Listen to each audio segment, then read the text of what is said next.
அவரை பிடிச்சி வாலண்டரியாக பிடிச்சி அவரை வந்து நீ வந்து முரடா வடிவேலு ஒரு காமெடியில் நல்லா முறையா நல்லா முறையா மாஸ் ஹீரோ கல்ச்சர் அப்படிங்கிறது அஜித் விஜயோட முடிஞ்சு போகுது. இதுக்கு ஏன்னா நீங்கள் பஞ்சாப் எடுத்து பாருங்களேன், காங்கிரஸ் பிஜேபியான்னு இருந்தது. பட் திடீர்னு வந்து ஆம் ஆத்மி பஞ்சாபில் சிஎம் ஆனார். அது மாதிரி தமிழ்நாட்டில் வராத பஞ்சாபில் வரும்போது அது ஒரு கிளாஷ் ஆகுது. இன்னைக்கு நேற்று இல்லை, இப்போ இது ஒரு 4 வருஷம் 5 வருஷம் முன்னாடியே ஆயிடுச்சு.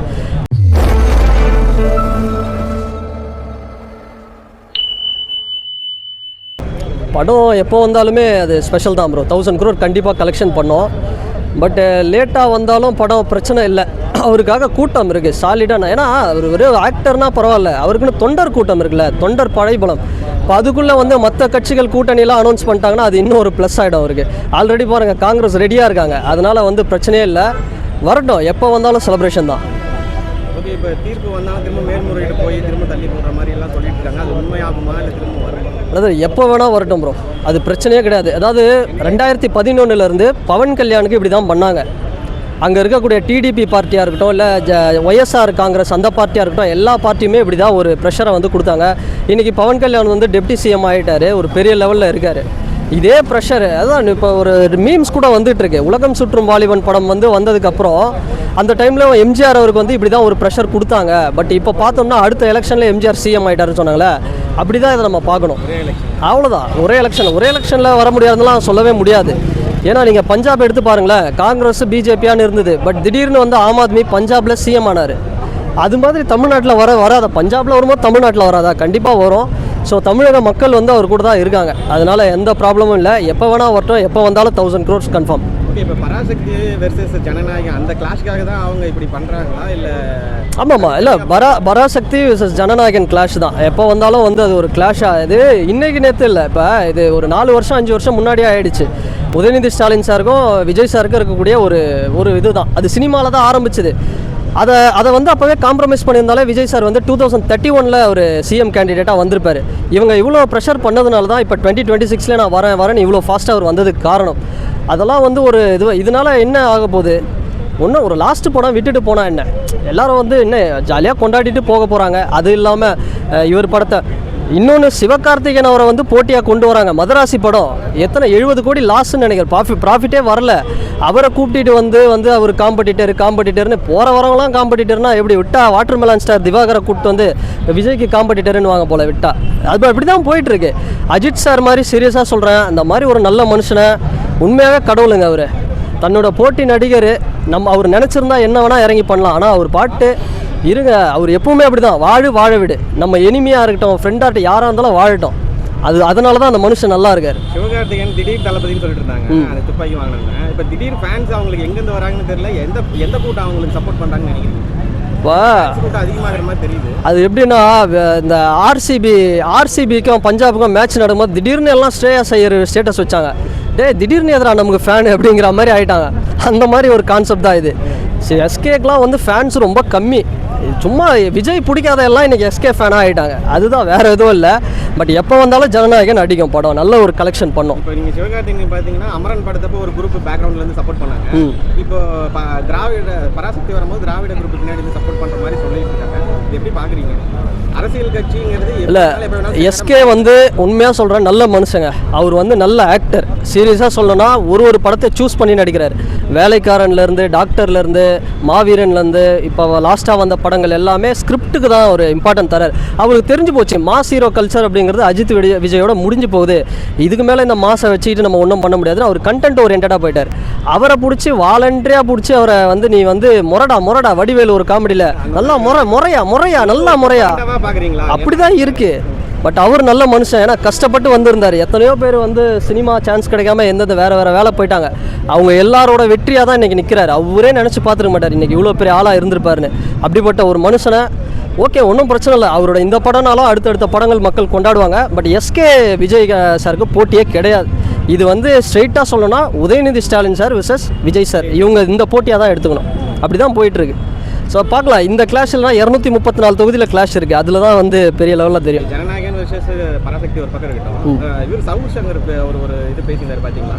அந்த தியேட்டர்லலாம் அசம்பாவிதம் நடந்துற போது அப்படின்னு இந்த மாதிரி தான் ஏதோ ஒன்று உள்ள வந்து பண்ணாங்க. ஆமாம். அதனால இது ஒரு வேளை தள்ளி போகிறது நல்லதுன்னு நினைக்கிறீங்களா? இல்லை என்னைக்கு வந்தாலும் கூட்டம் வரதானே செய்யும். கூட்டம் வரும். எனக்கு என்னன்னா விஜய் சார் ஃபேன்ஸாக இருக்கட்டும், யாரோட ஃபேன்ஸாக இருக்கட்டும், பராசக்தின்னு போகும்போது தான் அந்த அசம்பாவிதம் நடக்கிறதுக்கு வாய்ப்பு இருக்குன்னு மாதிரி தான் சொல்கிறாரு. இல்லை ஜென்ரலாக அசம்பாவிதம் இந்த கூட்டம் நடந்தாலே இப்போ ஒன்றும் இல்லை சார். இப்போ ஒரு மாஸ் ஹீரோவோட டீசருக்கு வந்தேன் ஒரு தேட்டரில். அந்த தேட்டரில் சீட்டிங்கே பார்த்தோம்னா 800 பேர் தான், உள்ளே பார்த்தா 2000 பேர் இருக்கான். அங்கேயே வந்து ஒரு ஸ்டாம்பேட் நடக்க வேண்டியது மிஸ் ஆயிடுச்சு. அதனால் தேட்டரில் எல்லார் ஃபேன்ஸும் வந்து இதுவாக இருக்கணும், கேர்ஃபுல்லாக இருக்கணும் கொஞ்சம். இது இல்லைனா யார் என்ன பண்ண போவேன், அவங்களால மட்டும்தான் நடக்கும் இவங்களால நடக்கும்னு சொல்ல முடியாது. யார் வேணால் உள்ளே வந்து என்ன வேணால் பண்ண வாய்ப்பு இருக்குது. அதுக்காக வந்து நீங்கள் வந்து கோஆப்ரேட் பண்ணி ஒரு எந்த அசம்பாவிதமும் நடக்காத அளவுக்கு வந்து நீங்கள் தான் பார்த்துக்கணும். ஏன்னா இன்றைக்கி வந்து ஒரு டிவிக்கு வந்து ஒரு அரசியல் கட்சியாக இருக்குது. தொண்டர்கள் வந்து கொஞ்சம் கோஆப்ரேட் பண்ணி லைன் ஃபார்ம் பண்ணி கொஞ்சம் ப்ராப்பராக பண்ணாங்கன்னா எந்த அசம்பாவிதம் நடக்காது. ஆமாம் ஆமாம். அப்புறம் ரசிகர்கள் என்ன, எல்லா ரசிகர்களும் ஒன்றே ஒன்று தான். இப்போ பாருங்களேன், விஜய் சார் இவ்வளோ சொல்கிறாரு, அஜித் சார் இவ்வளோ சொல்கிறாரு, எல்லாம் நான் அவருக்கு வந்து உயிரை கொடுத்துருவேன், கிட்னியை கொடுத்துருவேன், எல்லாத்தையும் கொடுத்துருவேன் அப்படிலாம் சொல்லுவானுங்க. பாலை வந்து கொட்டுறாங்க. இது எவ்வளோ ஒரு தப்பான ஒரு விஷயம். பால் குடிக்கிற பாலை வந்து ஒரு பால் பாக்கெட்டும் ஒரு எவ்வளோ நாட்டில் பால் இல்லாமல் எவ்வளோ கஷ்டப்படுறாங்க குழந்தைங்க. இதெல்லாம் எவ்வளோ நாள் பசி, ஆஃப்ரிக்காலையும் அங்கேயும் இங்கேயும் கஷ்டமாக இருக்குது, இன்னமும் நைஜீரியாலலாம். அப்படிப்பட்ட பாலை நீ கொண்டு வந்து ஒரு 35 ரூபா பால் பாக்கெட்டை அசால்ட்டாக வந்து ஊற்றுறது எவ்வளோ தப்பு அது. அதுக்கு நீ இங்கே இருக்கிற குழந்தைங்க எவ்வளோ குழந்தைங்க வெளியே இருக்காங்க, அவங்களுக்கு கொடுத்துட்டு போனால் கூட அவங்க சாப்பிட்டு போவாங்க. அது வந்து அது அப்போவே சொல்லிட்டார், தலைவா டைம்லேயே விஜய் சார் சொல்லிட்டார், பாலை வேஸ்ட் பண்ணாதீங்க அப்படின்னு. இவனுங்க பாலை வாங்கி வாங்கி வாங்கி வாங்கி எல்லாருமே பண்ணுறது ஒரு தப்பு. அதை மட்டும் தயவுசெய்து பண்ணாதீங்க. உங்கள் தலைவனுக்காக நீங்கள் ஏதாவது உயிரெல்லாம் கொடுக்க தேவை, அட்லீஸ்ட் பால் ஊற்றுறதை நிப்பாட்டுங்க. இதை தான் வந்து ரசிகர்களுக்கு சொல்லணும். இந்த கல்ச்சர் மட்டும் கொஞ்சம் நல்லாயிருக்கும். ஓகே, மாஸ் ஹீரோ கல்ச்சர் அப்படிங்கிறது அஜித் விஜயோட முடிஞ்சு போகுது. இதுக்கு மேலே இந்த மாசை வச்சுக்கிட்டு நம்ம ஒன்றும் பண்ண முடியாதுன்னு அவர் கண்டென்ட் ஓரியன்டாக போயிட்டார். அவரை பிடிச்சி வாலண்டரியாக பிடிச்சி அவரை வந்து நீ வந்து முரடா வடிவேலு ஒரு காமெடியில் நல்லா முறையா நல்லா முறையா அப்படி தான் இருக்குது. பட் அவர் நல்ல மனுஷன். ஏன்னா கஷ்டப்பட்டு வந்திருந்தார். எத்தனையோ பேர் வந்து சினிமா சான்ஸ் கிடைக்காம எந்தெந்த வேறு வேலை போயிட்டாங்க.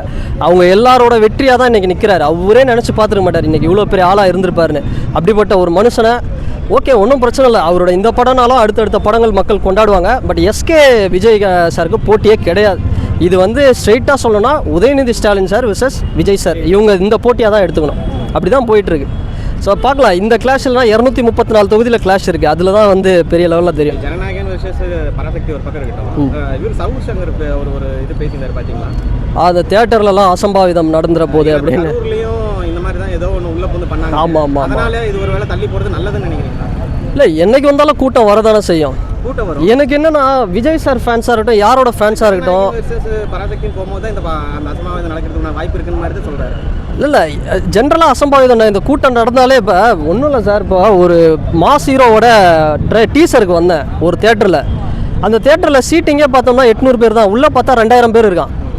அங்கேயே வந்து ஒரு ஸ்டாம்பேட் நடக்க வேண்டியது மிஸ் ஆயிடுச்சு. அதனால் தேட்டரில் எல்லார் ஃபேன்ஸும் வந்து இதுவாக இருக்கணும், கேர்ஃபுல்லாக இருக்கணும் கொஞ்சம். இது இல்லைனா யார் என்ன பண்ண போவேன், அவங்களால மட்டும்தான் நடக்கும் இவங்களால நடக்கும்னு சொல்ல முடியாது. யார் வேணால் உள்ளே வந்து என்ன வேணால் பண்ண வாய்ப்பு இருக்குது. அதுக்காக வந்து நீங்கள் வந்து கோஆப்ரேட் பண்ணி ஒரு எந்த அசம்பாவிதமும் நடக்காத அளவுக்கு வந்து நீங்கள் தான் பார்த்துக்கணும். ஏன்னா இன்றைக்கி வந்து ஒரு டிவிக்கு வந்து ஒரு அரசியல் கட்சியாக இருக்குது. தொண்டர்கள் வந்து கொஞ்சம் கோஆப்ரேட் பண்ணி லைன் ஃபார்ம் பண்ணி கொஞ்சம் ப்ராப்பராக பண்ணாங்கன்னா எந்த அசம்பாவிதம் நடக்காது. ஆமாம் ஆமாம். அப்புறம் ரசிகர்கள் என்ன, எல்லா ரசிகர்களும் ஒன்றே ஒன்று தான். இப்போ பாருங்களேன், விஜய் சார் இவ்வளோ சொல்கிறாரு, அஜித் சார் இவ்வளோ சொல்கிறாரு, எல்லாம் நான் அவருக்கு வந்து உயிரை கொடுத்துருவேன், கிட்னியை கொடுத்துருவேன், எல்லாத்தையும் கொடுத்துருவேன் அப்படிலாம் சொல்லுவானுங்க. பாலை வந்து கொட்டுறாங்க.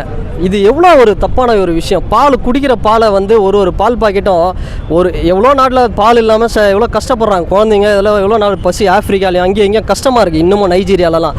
அப்படிப்பட்ட பாலை நீ கொண்டு வந்து ஒரு 35 ரூபா பால் பாக்கெட்டை அசால்ட்டாக வந்து ஊற்றுறது எவ்வளோ தப்பு அது.